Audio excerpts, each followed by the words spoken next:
लोग इतनी दूर से आते हैं मुझे बस देखने के लिए कि ऐसा शख्स हैदराबाद में है कि जिसके दोनों हाथ नहीं और वो मेहनत करके रोज़ी कमा रहा है और अपने बच्चों को पालता है। पानी दा बुलबुला, पानी दा बुलबुला, आहा हा पानी दा बुलबुला, चार दिना दी दुनिया में कुछ खा ले पी ले मौजड़ा, कुछ खा ले पी ले मौजड़ा। लड़की के लिए भी एक बहुत बड़ा मसला है कि मैं एक माजूर के साथ ज़िंदगी कैसे गुजारूंगी, जिसे अपनी पूरी ज़िंदगी किसी के लिए वक्फ कर देनी।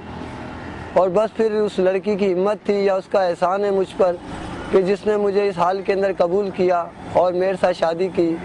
अब जहाँ मैंने शादी की है वहाँ भी मुझे, मेरी बीवी को कई लोगों ने कहा कि तुम जैसे आदमी से शादी क्यों कर रही हो, ऐसी इसमें क्या चीज़ है जो तुम अच्छी वाली लड़की हो और इसके साथ शादी कर रही हो, और ये तो दोनों हाथों से माजूर है, ये क्या करेगा, पता नहीं कैसे तुम्हें पालेगा संभालेगा। लेकिन ये शुक्र था कि मैं अपने रोज़गार से लगा हुआ था, तो मैं इतना कमा लेता हूँ कि अपने बच्चों को बेहतर तरीके से उनकी परवरिश कर सकूँ। और माँ बाप का जहाँ तक था, माँ बाप ने मेरा बहुत साथ दिया, बहुत एहसास किया। ए लाहौर की ईरान की कराची मुल्तान गुजराती कोचवान, ए लाहौर मेहरबान की कराए थी दुकानों में कराए थे मकान, ए लोगों फसानो हर तेरी आन जान मांगे। दोनों हाथ जब मेरे थे उस वक़्त मैं गैस वेल्डिंग का काम करता था, ये लोहे के दरवाजे वगैरह बनाने का। उसके बाद बूढ़े वालिदैन थे, उनका सहारा बनने के लिए, मज़ीद काम करने के लिए मैं लाहौर में चला गया। तो वहाँ मैंने ये काम शुरू किया वेल्डिंग करने का। तो बस वो अचानक एक रोज़ दुकान पर कोई था नहीं और वो वेल्डिंग करते करते गैस पाइप निकल जाने से वहाँ आग लग गई और वो टंकी एक ज़ोरदार धमाके से फटी और उसके बाद ये दोनों हाथ मेरे उसमें ज़ाया हो गए।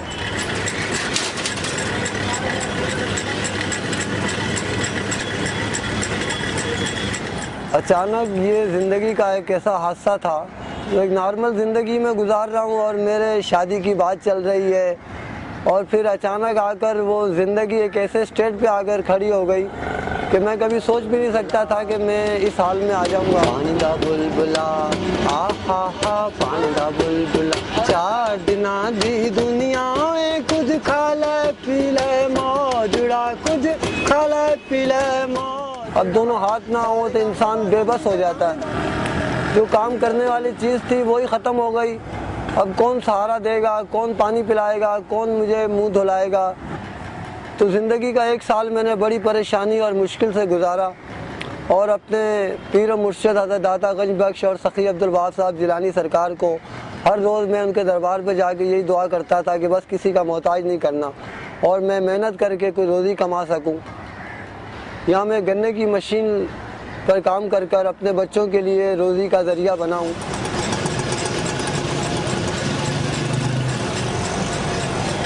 लोग अहबाब जो मेरे पास वो जूस पीने आते हैं बड़ी मोहब्बत से आते हैं और बड़ी इज़्ज़त देते हैं और बहुत खुश होते हैं कि ऐसे लोग जो घरों में बैठे हुए हैं और कुछ काम नहीं करते, हट्टे कट्टे लोग हैं, और वो मुझे देखकर बड़ी हैरत करते हैं, बड़ा खुश होते हैं कि हाथ ना होने के बावजूद भी मैं इतना काम करता हूँ और अपने बच्चों को इस तरीके से पालता हूँ।